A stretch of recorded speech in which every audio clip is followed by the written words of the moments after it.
Hey guys, welcome back. तो इस video में हम बात करेंगे division versus floor division in Python. ठीक है। तो डिफरेंस क्या होता है मैं बताता हूँ। डिवीजन को हम करते हैं, डिनोट करते हैं या परफॉर्म करते हैं सिंगल स्लैश से। ठीक है। और फ्लोर डिवीजन जो हमारा होता है ये होता है डबल स्लैश। अब डिफरेंस क्या आता है, सिंगल डिवीजन में जब भी हम डिवीजन करते हैं तो वो हमें फ्रैक्शनल वैल्यू प्रोवाइड करता है। सपोज़ 5 डिवाइडेड बाई 2 किया हमने तो हमें 2.5 मिलेगा। ठीक है। बट अगर हम वही फ्लोर डिवीजन करते हैं तो फ्लोर डिवीजन मतलब जो नियरेस्ट फ्लोर वैल्यू होगी, दो वैल्यूज़ होती है, एक फ्लोर वैल्यू एक सीलिंग वैल्यू। फ्रैक्शन में अगर आप देखोगे तो फ्लोर वैल्यू मतलब नियरेस्ट लोअर इंटीजर जो होगा वो हमें मिल जाएगा। मैं करके दिखाता हूँ आपको। सबसे पहले हम डिवीजन देख लेते हैं कि प्रिंट 5 डिवाइडेड बाई 2। ठीक है। इसको रन कराते हैं, एक सेकेंड क्लियर कर देता हूँ मैं पूरा। ठीक है। तो इसको मैं रन कराता हूँ तो देखो मेरे को 2.5 मिला। ठीक है। लेकिन अगर मैं फ्लोर डिवीजन करता हूँ, यहाँ पे एक और स्लैश लगाता हूँ, अब रन करता हूँ तो मुझे 2 मिला। क्यों? 2.5 वैल्यू आ रही थी, लेकिन फ्लोर वैल्यू क्या थी? 2 थी। फ्लोर वैल्यू क्या होती है कि 2.5 किसके बीच में आ रहा है? 2 और 3 के बीच में आ रहा है। ठीक है। तो अगर आप 3 को सीलिंग मानो, मतलब जिस पे पंखा लटका होता है बेसिकली सीलिंग, और 2 को आप फ्लोर मानो, तो फ्लोर डिवीजन नाम से पता चल रहा है कि हमें फ्लोर वैल्यू चाहिए।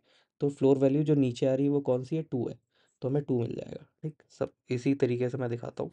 10 डिवाइडेड बाई 3। ठीक। तो इसमें हमारी फ्लोर वैल्यू क्या आनी चाहिए? 3 आनी चाहिए। तो हमें 3 मिल जाएगा। लेकिन अगर हम single only division provide perform करें तो हमें क्या मिलेगा? 3.3333 डेसिमल वैल्यू मिलेगी। एक इसमें कैच आता है। सपोज करो कि मैं यहाँ पे कर देता हूँ -10 डिवाइडेड बाई 3। तो अब क्या आना चाहिए? पहली नज़र में हमें ये लगेगा कि यार -3 आना चाहिए, बट नहीं, यहाँ पे आएगा। ओ सॉरी, फ्लोर डिवीजन करना था हमें। ठीक है। यहाँ पे आएगा -4। क्यों? क्योंकि जो हमारी ये 3.333 नेगेटिव में वैल्यू आ रही थी, ये आ रही थी -3 और -4 में। ठीक है। तो अब अगर सीलिंग फ्लोर वाला आप कॉन्सेप्ट लगाओ तो नीचे क्या आएगा?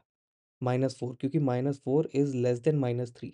ठीक है। तो -3 यहाँ पे सीलिंग वैल्यू हो गई और -4 हमारा फ्लोर वैल्यू हो गया। तो जब हमने फ्लोर डिवीजन परफॉर्म किया तो फ्लोर डिवीजन के हिसाब से छोटा कौन हुआ?